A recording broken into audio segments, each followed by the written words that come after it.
My name is Clara Jennings. I'm 25, and I've never told anyone this story, not because I wanted to forget, but because the place where it happened no longer officially exists. It was called Shelter House, a transitional living home for women trying to escape domestic trauma, addiction, or simply life with nowhere else to go. I checked myself, and after surviving something I still don't have the courage to say aloud and on the surface, the house was everything the pamphlet promised: quiet, safe, tucked into the wooded edge of a remote New Hampshire town with creaking floorboards, communal rules, a dusty old fireplace, and thick drapes that stayed shut most of the day.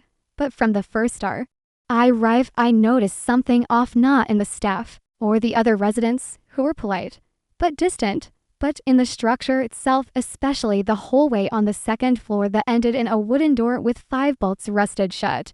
No room number, no light under the crack, no doorknob, just a warped wooden sign above it that said "Do not disturb ever." When I asked one of the women during my first group dinner what that room was, she froze, like truly froze, then quietly said, "We don't talk about that room and you shouldn't ask again." Of course, I didn't listen. I'm not brave, but I'm curious in a way that has always gotten me in trouble, so I started watching it each night. After lights out, I'd sit in the hallway pretending to read, or just linger near the stairwell waiting to see if anyone came out of that room or even touched it. No one ever did, but some nights I swear I heard whispers behind it, not voices, just whispering like breath being pushed through a keyhole.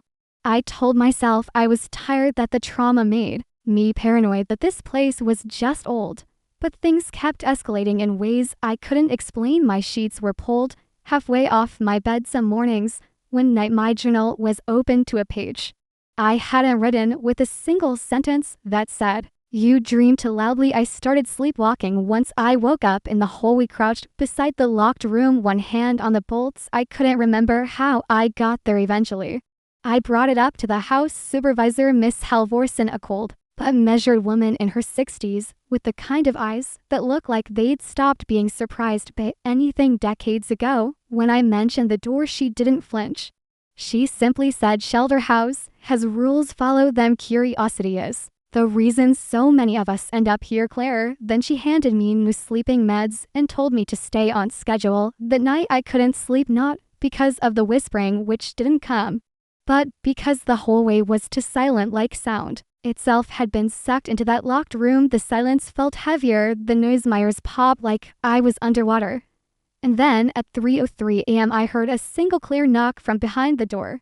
Nothing else, just one knock, not rushed, not desperate, just waiting. I couldn't move. I stared at the door until morning. No one else mentioned it the next day. It was like it didn't happen, and that's when I realized something even worse. The locked room hadn't always been completely silent. It had been whispering every night to lull us into thinking it was passive, but it had been watching us back. And I think now it chose meth. Next few days at Shelter House passed like a dream.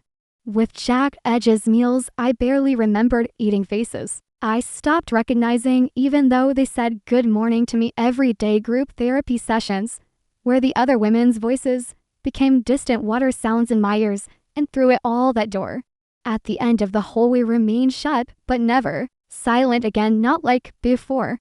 Now it was aware of me and I of it, and something about the thin line between knowledge and obsession began to crack inside my brain, especially when I started to hear my own name being whispered behind the door at night, always, just once, always in my mother's voice, even though she'd been gone 5 years.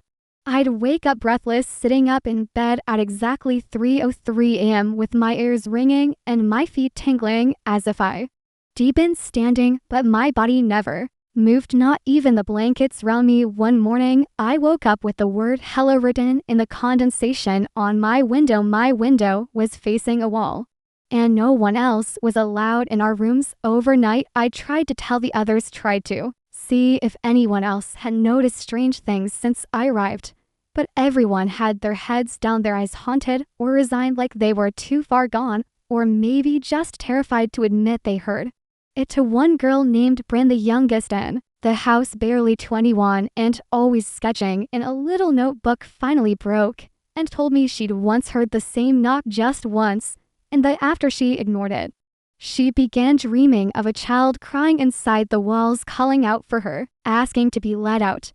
But every time she reached for the doorknob, in her dream it was her own hand knocking from the other side. She said she woke up with splinters under her fingernails. She hadn't even touched the door when I asked to see her. Sketches she refused. The next morning she was gone. Miss Halvorsen told everyone she'd left the program, relapsed her things, already packed by someone else. But I checked the sketchbook she'd left on the table the night before. Only one page wasn't torn out. It was a charcoal drawing of the locked door, but it was wide open, and inside the room wasn't furniture or shadows. It was me drawn in terrifying detail, standing with my back turned, facing something black and boneless crawling down from the ceiling. I didn't sleep the night I called in. Instead, I sat across from the door, back against the opposite wall, holding a flashlight like it could keep me safe, even though I already knew that whatever was behind the door didn't care about locks or bolts or lights or prayers. It was ancient, and it was choosing, like shelter house itself was a sieve sifting broken women until it found the one cell cracked wide enough to seep through. At 3:02 am, I heard faint breathing, mine and someone else's. At 3:03 the knock came again, but this time I stood up. My flashlight flickered once, then died like something had swallowed the batteries. I took a step toward the door, my bare feet cold on the wooden floor. The hallway seemed to lengthen. The edges of my vision stretched, the wood grain on the door almost pulsing alive. I leaned in, whispering, "What do you want?" And behind the door something whispered back in perfect sync, as if it were using my own voice to come back. A horrible chill shot down my spine. I backed away fast, shaking, nearly falling over my own feet. But the next morning something was different. Miss Halvorsen looked at me like I wasn't Clara anymore, like she recognized something in me she hadn't before that day. The other women wouldn't make eye contact. Someone had put flowers outside the locked door, wildflowers, fresh. No one said why. Be nightfall. I couldn't take it. I grabbed a hairpin, a coat hanger, and the sharpest knife from the shared kitchen drawer. I didn't have a plan, just adrenaline and fear and a buzzing need to see what was inside that no longer felt like a choice, but a compulsion. But when I reached the hallway, the door was already unbolted. Every lock was hanging open, like someone had done it for me or wanted me to believe I had. The door itself was still shut, but not latched. I pressed a palm to the wood. It was warm to warm like skin. From inside came the faintest sound of someone humming a lullaby, my mother's lullaby, and then it stopped. And then something knocked from my side, as if someone was locked in there, begging to come out, begging me to remember. And for a split second, I did. A repressed memory, the crawl space I was locked in as a child by my stepfather, the way I'd screamed and clawed until my fingernails peeled. I had been that child in the wall once, and this door, this room knew it. I pulled the handle, the door creaked. Darkness stared back. The door groaned open like an animal in pain, and for a second the air felt thick, metallic, like walking into a room full of old blood and secrets, too heavy to float.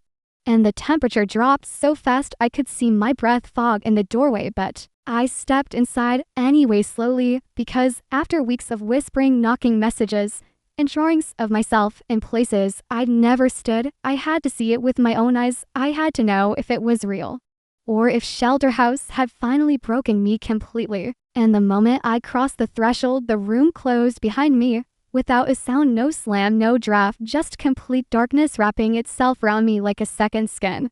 I fumbled for the flashlight in my hoodie pocket, and by some miracle it flicked on the beam, weak, but cutting through the black like a line drawn across the void, revealing walls that were smooth, not plastered or painted like the rest of the house, but concrete stained with long streaks like water damage or worse. And at the center of the room stood a single iron-framed bed with rusted chains bolted into the floor around it, the mattress sunken and rotting, and hanging above it was a mirror cracked across the middle, like someone had punched it hard. But what froze me in place wasn't the bed or the mirror or the iron smell in the air. It was that I could see myself standing in the room, but my reflection didn't move when I did.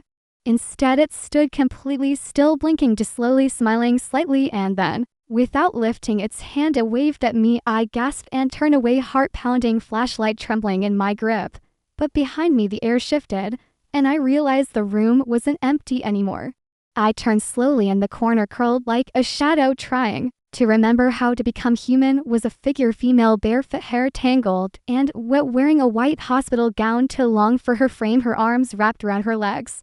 Like she'd been waiting for years, and the moment my light hit her face she whispered, "Are you ready to remember?" I couldn't answer, my throat closed, because her face was mine, only younger, like me at 13, the age I'd stopped speaking for a year after what my stepfather did. The age I tried to end my life and was locked away for observation.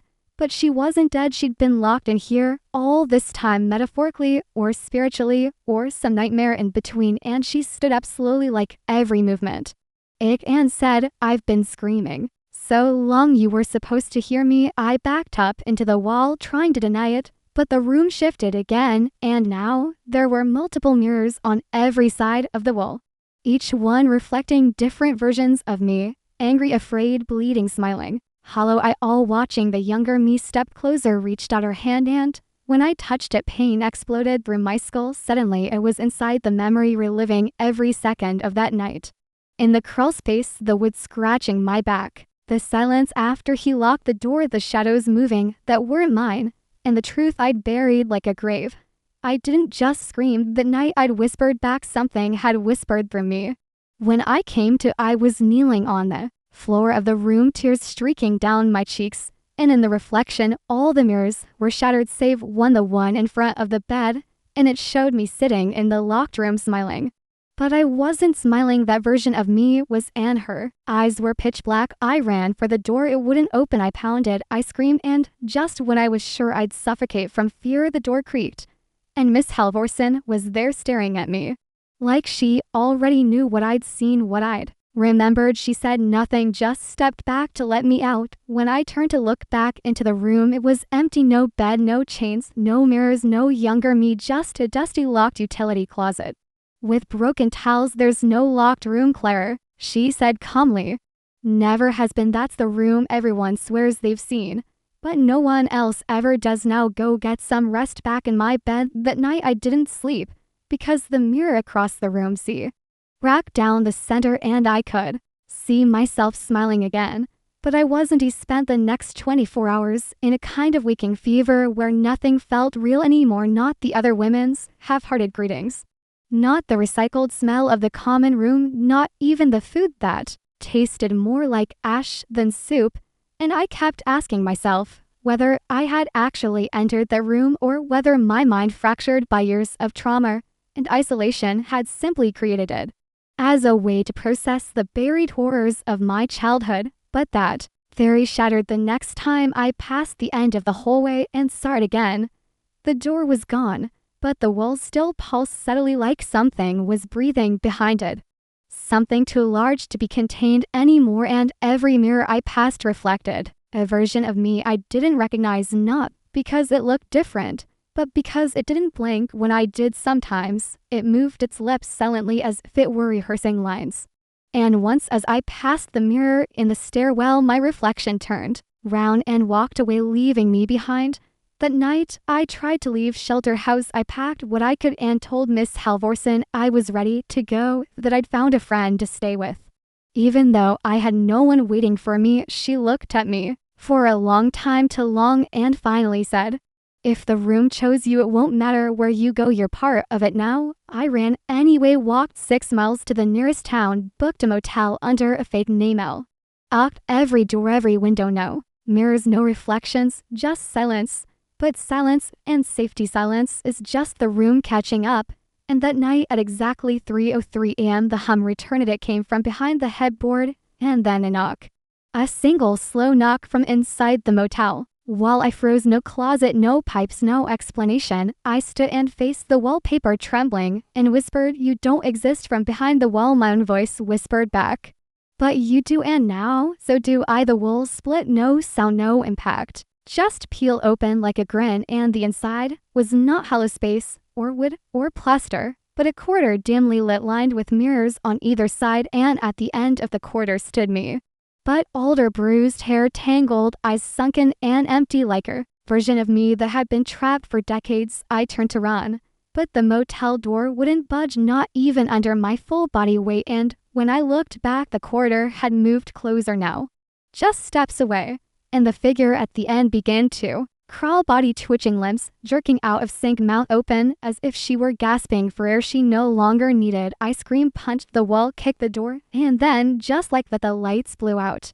When they came back, I was in a white room, clean, padded. A nurse was taking my pulse. Claire, she said softly, you're safe now. You've been having a very difficult episode. But I didn't remember checking, and I didn't remember anything.